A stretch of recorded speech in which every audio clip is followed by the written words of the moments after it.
Hello YouTube and fellow DC Comic fans! I'm Kelly One Shot, and this is the Post-Crisis Podcast. And today, we're going to talk about Batman number 83 from DC Comics, written by Tom King, with artwork by Michael Yannon. Okay, so at the end of the last issue, we saw Batman fighting Bane, then all of a sudden, Thomas Wayne Batman enters the fight and he shoots the both of them. He shows his dominance over Bane and that this is truly his plan, and then he actually shoots his son Bruce as well. We start this issue off inside of Wayne Manor, where Bruce Wayne Batman wakes up at a dinner table and he's slowly coming to his senses, and he's getting angry, and he's realizing where he is, he's checking everything out, and then as he looks across the dinner table, he sees the dead body of his longtime friend, his mentor, a father figure to him. Alfred Pennyworth is truly dead, and that's really sad, and Bruce can't handle this. He jumps across the table, and he screams out to Alfred, and he holds his friend in his hands as he cries, and he weeps, and he holds his friend as close as he can because he can't believe this is happening. He has lost one of his closest allies, and he picks up Alfred's body and he walks away from that room, and he sets him down and he lays him across a couch. And over the course of all of this, there's a message that is a note that Alfred ultimately leaves to Bruce right now. As he's being inside of the city of Bane, he left Bruce this note, and he's talking about the early days of Bruce's life. He's talking about how he's such a little happy kid, and he had this smile that no other kid did, but then when his parents were killed, Bruce kind of lost that smile, and Alfred got really worried about Bruce, and he thought that Bruce might even take his life at such a young age. So he made sure to watch Bruce and always stay close to Bruce,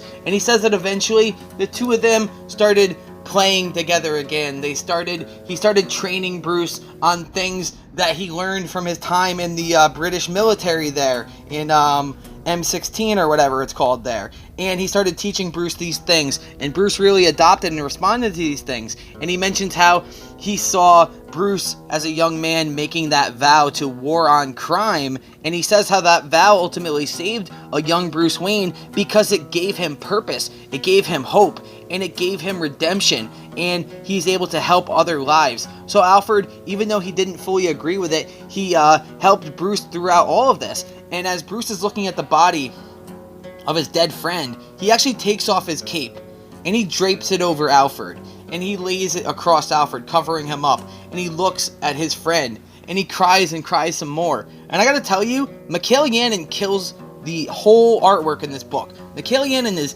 amazing at doing Batman art. He shows such range of emotion and expression, and I've never really seen Batman just look so sad. That classic Batman gif from the animated series has nothing on the pictures that you see within the panels of this issue, and Michael Yannon does a really great job at the art throughout all the issues that he's done with Tom King during this Batman run. But either way, like I said, after he looks at his friend and he puts the cape down on Alfred, Bruce looks across the room and he sees a picture of himself as a young man with Alfred standing next to him, and it says painted on the wall, "You are not Batman."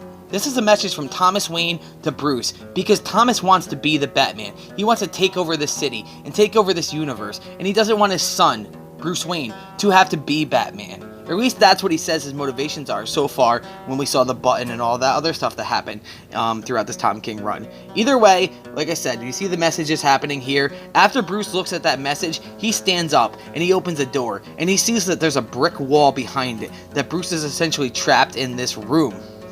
And he gets angry, and he gets pissed off, and he starts punching and smashing the wall. He starts kicking it and giving it everything he has, everything, just to get out the rage, to get out the sadness, to not have to deal with the emotions that he's feeling right now.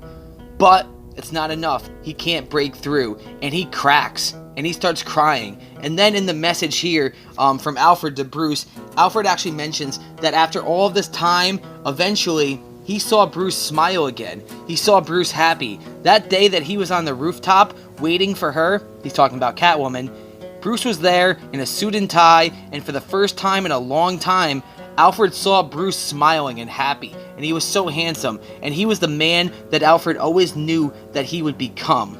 But then he says that brings us to today, which he's in the city of Bane, being held by Thomas Wayne, and he knows that Thomas is ultimately going to kill him.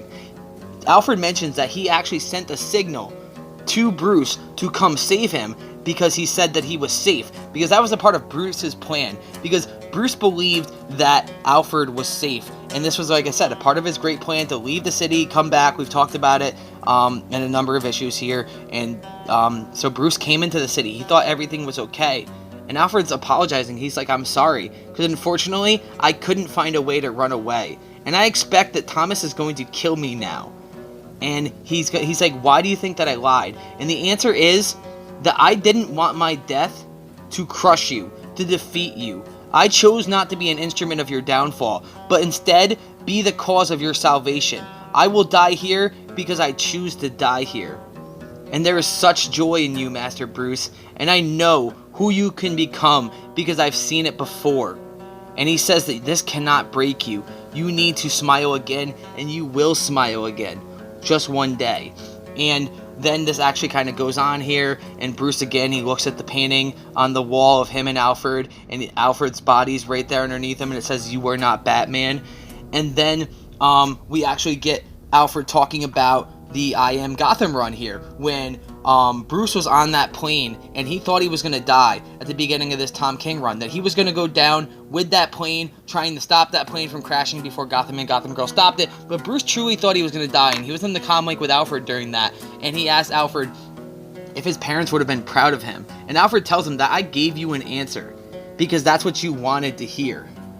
But ultimately, I need to tell you now that your parents would be proud of you, and I'm very proud of you, Master Bruce. I'm very proud of who you have become and who you are. And then Alfred actually leaves this poem, this little quote here for Bruce, and it says, "There is a reaper whose name is Death, and with his sickle keen, he reaps the breaded grain at a breath and the flowers that grow between. Shall I have naught that is fair, saith he, have naught to be breaded grain? Though the breath of these flowers is too sweet for me, I will give them all back again." He gazed at the flowers with tearful eyes. He kissed their drooping leaves. It was for the Lord of Paradise. He bound them to his sheaves. "My Lord has need of these flowerets gay," the reaper said and smiled. "Dear tokens of the earth are they. Where he was once a child, they shall all bloom in a field of light, transported by my care. All saints upon their garments white these sacred blossoms wear. And the mothers gave, in tears and pain, the flowers she most did love. She knew she should find them all again in the fields of light above. Oh, not in cruelty, not in wrath, the reaper came that day. 'Twas an angel visited the green earth and took the flowers away." Then he says, "Goodbye, Master Bruce, and please always remember, wherever you are, whatever terror you confront, you are forever loved." And then we hear a boom and a bang. As Bruce took off his cowl, he looks behind him to investigate what's going on. And it's ultimately Catwoman here, breaks through the door, and she says, "He says you are ready." And then Bruce stands up, and he turns around and looks at Catwoman, and then he walks through the door, and we see the Bat family standing there. And Bruce puts on his cowl again, and he follows behind Selina, and he walks forward into a room where Thomas Wayne is sitting there with the Psycho Pirate and the Ventriloquist.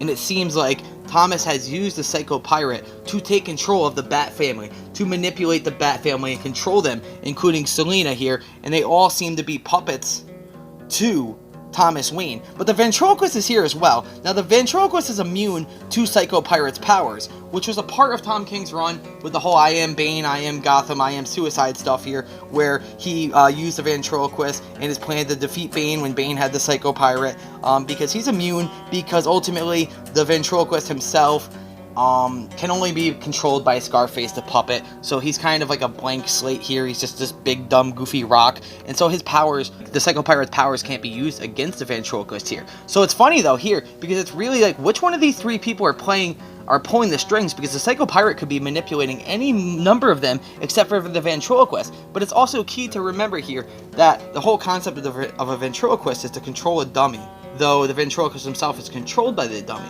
So, I mean, it would be super wild if the Ventriloquist was the main bad guy here, ultimately. But either way, Thomas Wayne says, "You heard, you killed him. Is that enough? Are you really finished with this Batman obsession?" And he says, "I have your family, your city, your woman. Is that enough? Will you finally stop Is it done? And Bruce looks at his father, and he says, "It's never done. There is no progress. Another year, another year. Yesterday becomes today, as quickly as today becomes yesterday.